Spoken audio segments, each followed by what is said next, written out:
नमस्कार दोस्तों आज इस वीडियो में गीज़र की कंप्लीट वायरिंग, कनेक्शन और हीटिंग एलिमेंट थर्मोस्टेट की टेस्टिंग करना इस वीडियो में आपको सिखाएंगे। आप देख पा रहे होंगे मैंने कंटिन्यूटी मोड पे इसको सेट कर दिया है और इसकी टेस्टिंग करके बताता हूँ आपको। तो आप बीप देख रहे होंगे। तो सबसे पहले ये दोनों जो हीटिंग एलिमेंट के दोनों टर्मिनल होते हैं, इन पे टेस्ट करके देख रहे हैं। तो यहाँ पे अगर एलिमेंट सही होगा तो लगभग 30 से 60 ओम की लगभग ये रेजिस्टेंस दिखाता है मीटर, और ये इतना रेजिस्टेंस दिखा रहा है तो ये बिल्कुल ओके है। अगर 0 दिखा रहा है तो ये समझेंगे कि ये शॉर्ट हो चुका है। 0 रेजिस्टेंस दिखाएगा तो ये शॉर्ट हो चुका है।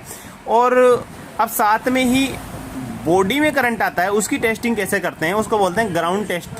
ठीक है, तो उसके लिए आपको मल्टीमीटर को करना है मेगा ओम में सेट। यहाँ मेगा आप देख पा रहे होंगे, मेगा में मैंने सेट किया है 20 मेगा पे। आप देखो, अब मल्टीमीटर की एक लीड तो किसी भी एक टर्मिनल पे लगानी है, दूसरा बॉडी के साथ में लगाना है।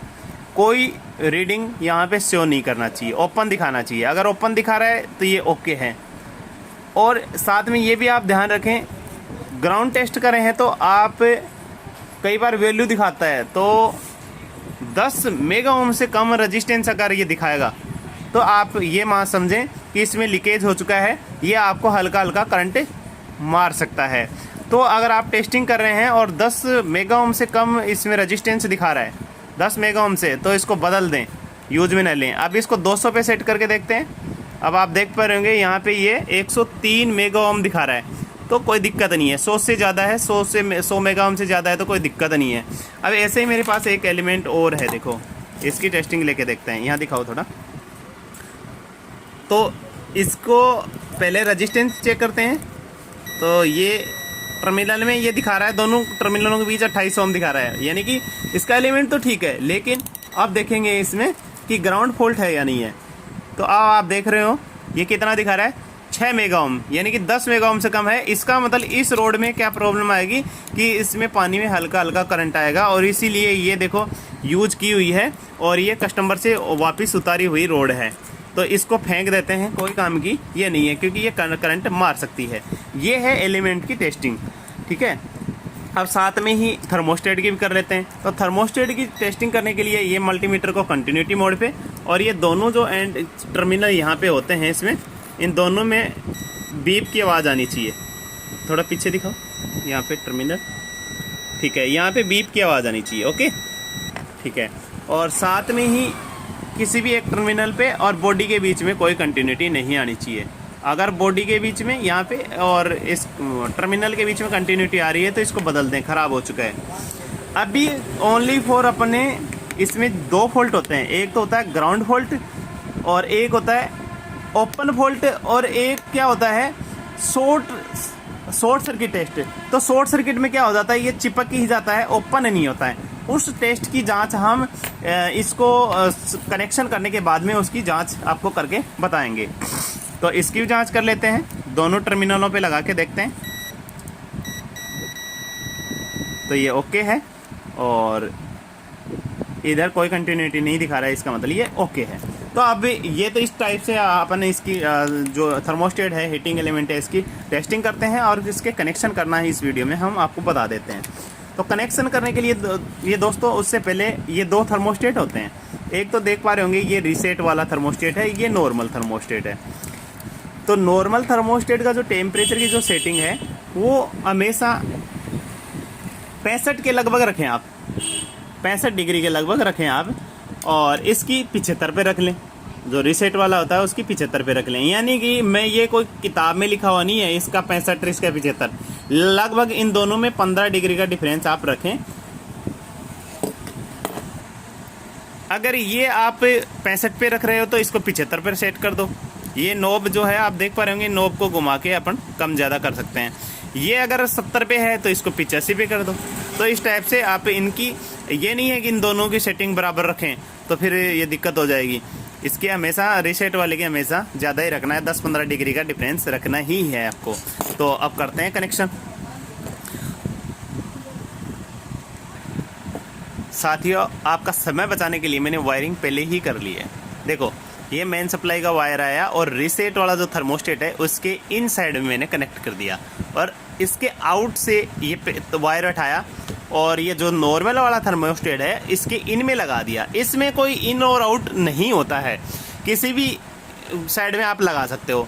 यहाँ से उठाया, इसमें लगा दिया और यहाँ से एक वायर उठा लिया अपन ने, लेकिन ये टेम्परेचर कंट्रोल हो जाएगा। जैसे टेम्परेचर मेंटेन हो गया अपना 65 डिग्री टेम्परेचर हो गया और पानी गर्म हो गया, उस टाइम पे जैसे ये थर्मोस्टेट कटेगा तो ये वाला जो एलईडी है ये अपना जल जाएगा। ये लैंप एलईडी नहीं है, लैंप है, नियॉन लैंप, ये अपना जल जाएगा।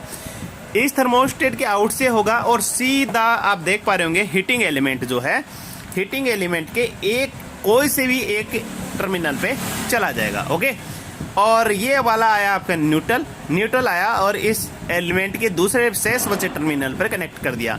और साथ में ही एक नियॉन लैंप और है, इसके दोनों जो वायर हैं, एक इस पे और एक इस पे, दोनों पे एक एक वायर कनेक्ट कर दिया। ये जब काम करेगा, जब एलिमेंट पे सप्लाई आएगी तब जलेगा और एलिमेंट से सप्लाई जैसे ही डेड होगी तब ये ऑफ हो जाएगा। ठीक है, जैसे ही सप्लाई ऑफ होगी यानी कि ये थर्मोस्टेट कटेगा, कटते ही ये वाला जो एलईडी है ये बंद हो जाएगा और ये वाला जल जाएगा। तो ये कंप्लीट वायरिंग है और इसको मैंने पहले से ही 65 डिग्री पे सेट कर रखा है और इसको लगभग 85 डिग्री पे मैंने इसको सेट कर रखा है। अब इसकी टेस्टिंग करते हैं कि कैसे ये काम करते हैं थर्मोस्टेट। तो टेस्टिंग के लिए अपन ने एलिमेंट और दोनों थर्मोस्टेट है इस पानी के जग में मैंने रख लिए हैं और अब लगाता हूँ सप्लाई में। ये सप्लाई में लगाया अपन ने और सप्लाई में लगाते ही आप देख पा रहे होंगे ये एलईडी अपनी जल चुकी है, ऑन वाली एलईडी जल चुकी है। और अब इंतज़ार करते हैं कि ये एलईडी ऑफ होनी चाहिए ऑन वाली और ये वाली जलनी चाहिए। यानी कि नॉर्मल वाला थोड़ी देर के बाद में क्या होगा, नॉर्मल पानी का टेम्परेचर बढ़ेगा और नॉर्मल वाला थर्मोस्टेट है ये इसको ऑटो कट करता है या नहीं करता है अभी देखते हैं। पानी जो है अपना गर्म हो चुका है, आप देख पा रहे होंगे पानी में बुलबुले आ रहे हैं।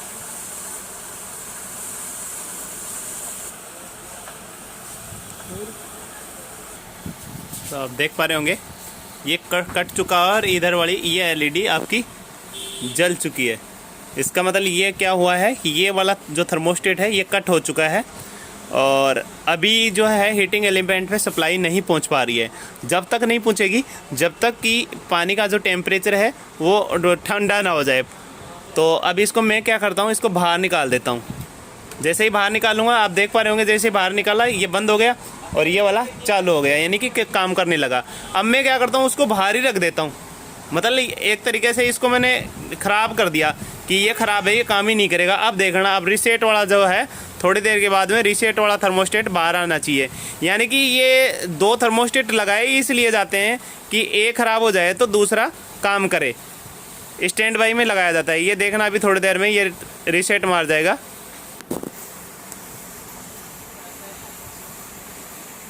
ये आप देख पा रहे होंगे जैसे ही पानी में उबाल आया तगड़ा और ये इधर से ट्रिप मार गया है। अब इस पे हीटिंग एलिमेंट पे कोई सप्लाई नहीं है और ये मैं इसको बाहर निकाल लेता हूँ।